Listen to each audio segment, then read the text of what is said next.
2015లో మీరు 11 months ఇంటికి రాలేదని ఆ, మీ హస్బెండ్ చెప్తున్నారు. అసలు ఎందుకు రాకపోవడం గల కారణం ఏమి? అంటే నార్మల్గా ఫ్రాంక్గా చెప్పుకోవాలంటే అప్పట్లో ఫైనాన్షియలీ అంత స్టేబుల్ లేను నేను. సో మనం ఢిల్లీ నుంచి మన సౌత్ సైడ్ తిరుపతి వరకు రావాలంటే 2 days జర్నీ, మళ్ళీ తిరుపతి నుంచి మన ఇంటికి వెళ్ళాలంటే ఇంకొకటి. తిరుపతి నుంచి మాకు బాక్రాపేట అని ఉంది మామూలు స్టాప్, అక్కడి వరకు ఒకటైతే మళ్ళీ బాక్రాపేట నుంచి ఇంటికి వెళ్ళాలంటే మళ్ళీ ఆటోలు అట్లా లైక్ అంటే 2 days జర్నీ. మాకు ఇచ్చేది హార్డ్లీ 5 to 6 days బ్రేక్ ఉంటుంది. అగైన్ మాకు నార్మల్ ఫిజికల్ టెస్ట్లు అన్నీ ఉంటాయి అనమాట, ఫిట్నెస్ పరంగా.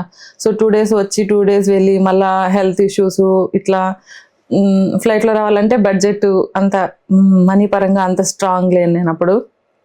సో అందుకనేసి నేను ఒలింపిక్స్ అయ్యేంత వరకు ఇంటికి రాకూడదు అంటే నేను అక్కడే స్టే చేసి